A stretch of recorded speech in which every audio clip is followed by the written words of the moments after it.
Well, a very interesting development concerning a very important question Albertans are grappling with at the moment: our place in Canada, the future of our place in Canada, and whether we'll be casting votes in a referendum to address that question. Alberta, that is, has accepted a petition, a citizens' initiative petition.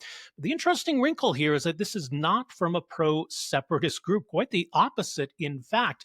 Very pleased to welcome to the program here today Thomas Lukaszuk, now former MLA, cabinet minister, deputy premier of Alberta, representing a group called Forever Canadian, and it's their petition that's been accepted. So joining us for more is the aforementioned Thomas Lukaszuk. Thomas, great to have you with us here. Rob, thank you for having me. So let's back up a bit before we find out what this all means here now. But how did this all come about? You've been working on this for a little while now. Well, I've been working on the legal aspect for a little while, so there was a lot of work behind the scenes. You know, this Forever Canadian group, it's just not myself, obviously. I have been fortunate enough to pull in a large number of legal counsel and former politicians, both federal and provincial, from every political party under the sun. So we have been working on this for a while. But ultimately, the most important step was filing a question with Elections Alberta that both complies with this Alberta legislation for citizen initiatives, but also that complies with federal constitutional requirements and with the reference decision of Supreme Court of Canada. So we have devised a question that complies. Elections Alberta agreed, hence they certified our question, and we can proceed with a petition and then possibly a referendum.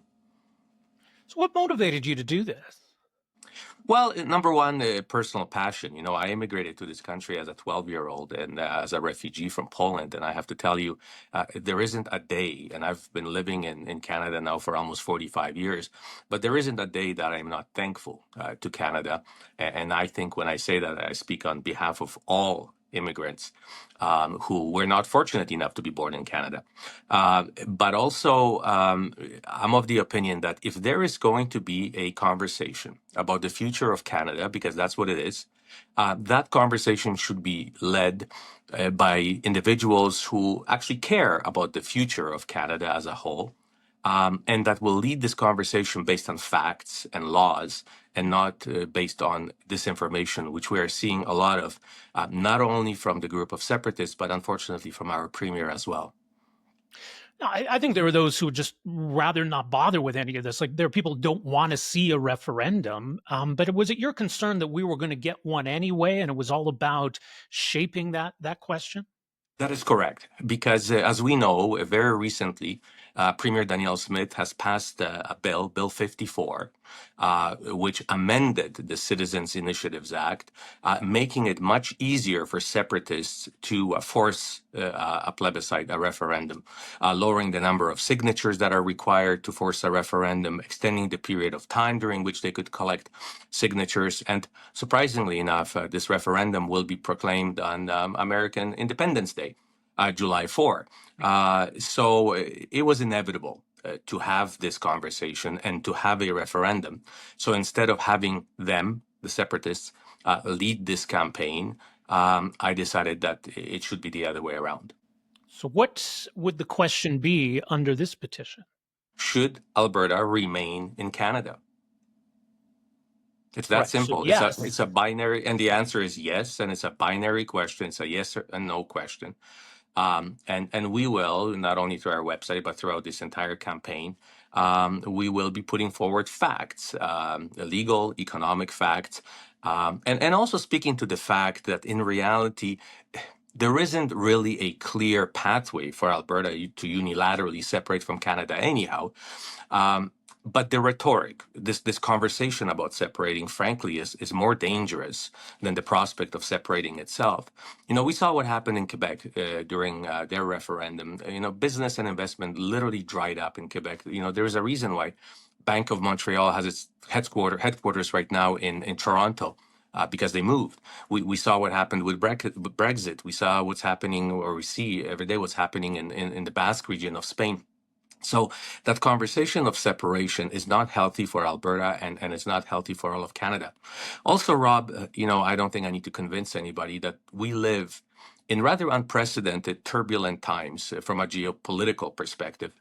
And this is the time where our federal government, and I don't care who is in government, which political party, but our federal government has to be focused on dealing with the United States and particularly President Trump, dealing with the European Union, forging new alliances, new trade agreements, and having this instability, this destruction within Canada is not helpful at all. So if we are to have a united front abroad, we need to be united in Canada.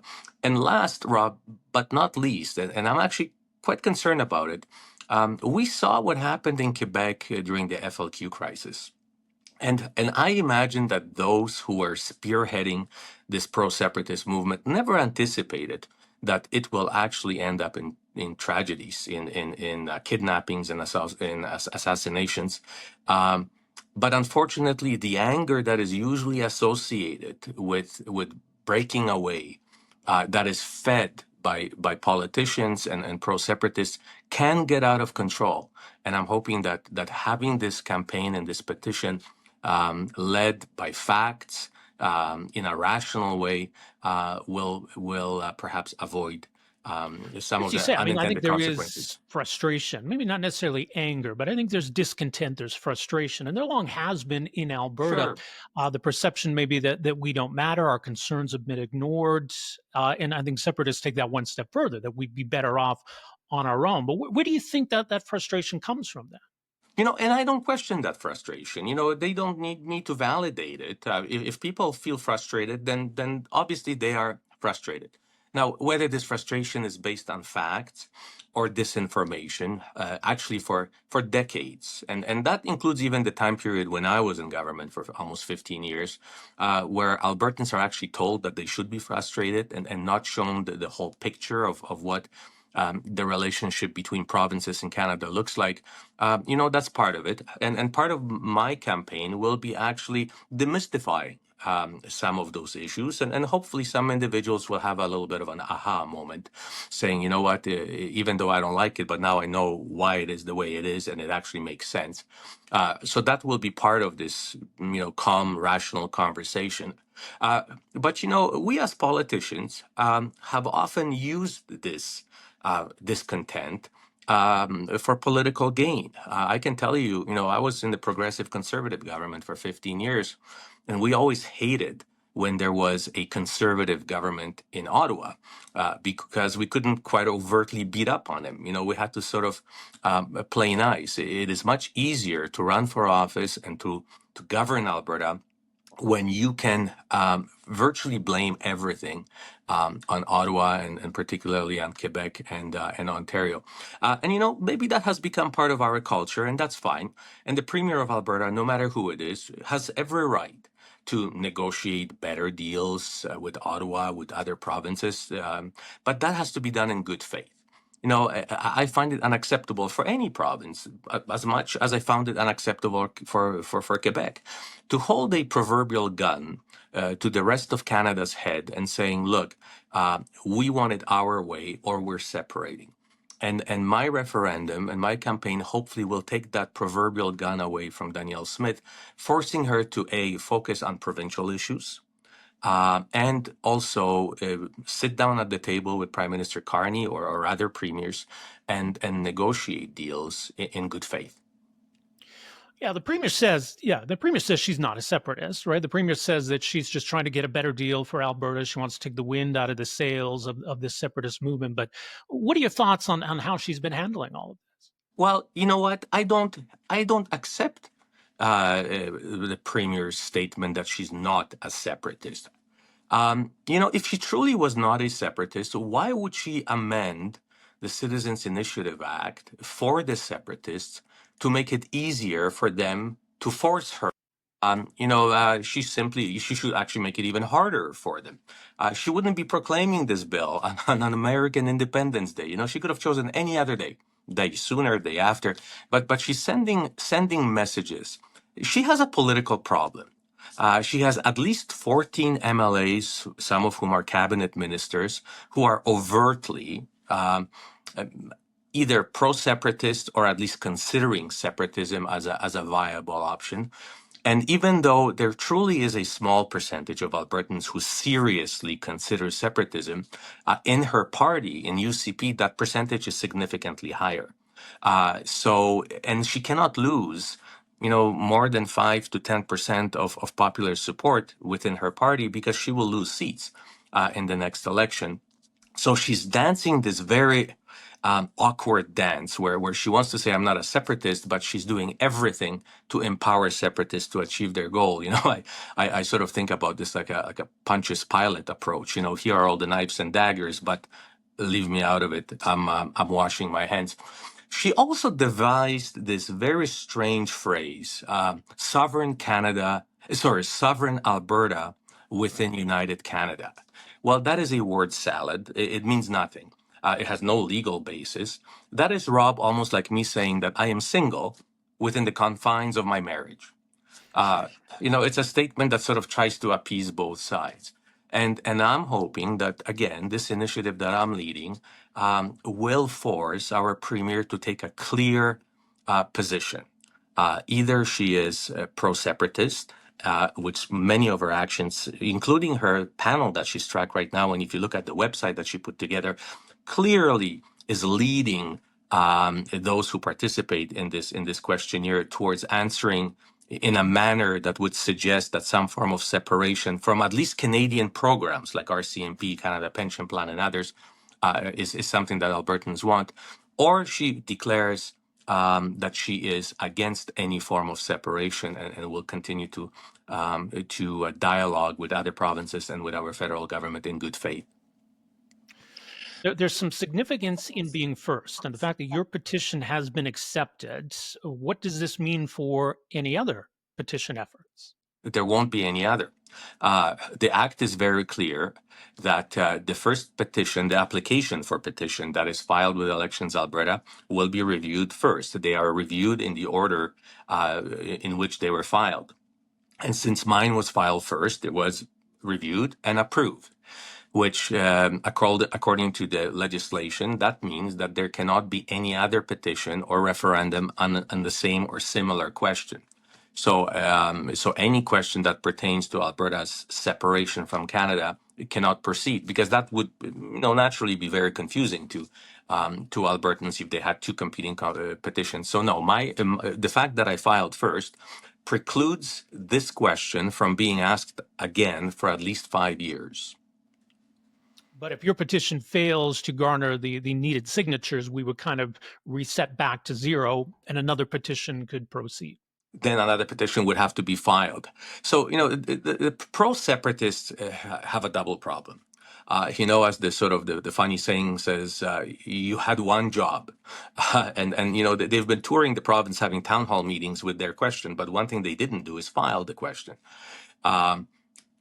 Which sort of makes me wonder if you're trying to start a new country and you want to govern a new country and you can't even figure out when and how to file a petition, that should leave Albertans with something to wonder about.